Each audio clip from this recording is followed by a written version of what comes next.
2026 FIFA বিশ্বকাপ হবে ফুটবলের ইতিহাসে এক অনন্য আসর। প্রথমবারের মতো 3টি দেশ মিলে এই টুর্নামেন্ট আয়োজন করতে যাচ্ছে। আপনার জন্য এই বিশ্বকাপ নিয়ে একটি বিস্তারিত প্রতিবেদন নিচে তুলে ধরা হলো। প্রতিবেদন ফিফা বিশ্বকাপ 2026। 2026 সালে অনুষ্ঠিত হতে যাচ্ছে ফিফা বিশ্বকাপের 23তম আসর। ফুটবলের এই মহাযজ্ঞকে ঘিরে বিশ্বজুড়ে এখনই উন্মাদনা শুরু হয়ে গেছে। এবারের আসরটি বেশ কিছু কারণে ইতিহাসের পাতায় বিশেষ জায়গা করে নেবে। 1. আয়োজক দেশ ও শহর। 2026 বিশ্বকাপ যৌথভাবে উত্তর আমেরিকার 3টি দেশে অনুষ্ঠিত হবে। মার্কিন যুক্তরাষ্ট্র 11টি শহর, মেক্সিকো 3টি শহর, কানাডা 2টি শহর। মোট 16টি শহরে খেলাগুলো অনুষ্ঠিত হবে।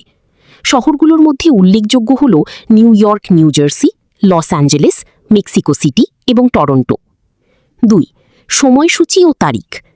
ফিফা কর্তৃক ঘোষিত সূচি অনুযায়ী উদ্বোধনী ম্যাচ 11 জুন 2026 মেক্সিকো সিটির ঐতিহাসিক এস্তাদিও আজতেকা স্টেডিয়ামে। ফাইনাল ম্যাচ 19 জুলাই 2026 যুক্তরাষ্ট্রের নিউ ইয়র্ক, নিউ জার্সির মেটলাইফ স্টেডিয়ামে। প্রায় 39 দিনব্যাপী চলবে এই ফুটবল লড়াই। 3. নতুন ফরম্যাট ও দল সংখ্যা। এবারের বিশ্বকাপে সবচেয়ে বড় পরিবর্তন আসছে দলের সংখ্যায়। আগে 32টি দল অংশগ্রহণ করলেও 2026 বিশ্বকাপে প্রথমবারের মতো 48টি দেশ অংশ নেবে। দল বাড়ার কারণে ম্যাচের সংখ্যাও বেড়ে দাঁড়াচ্ছে 104টিতে।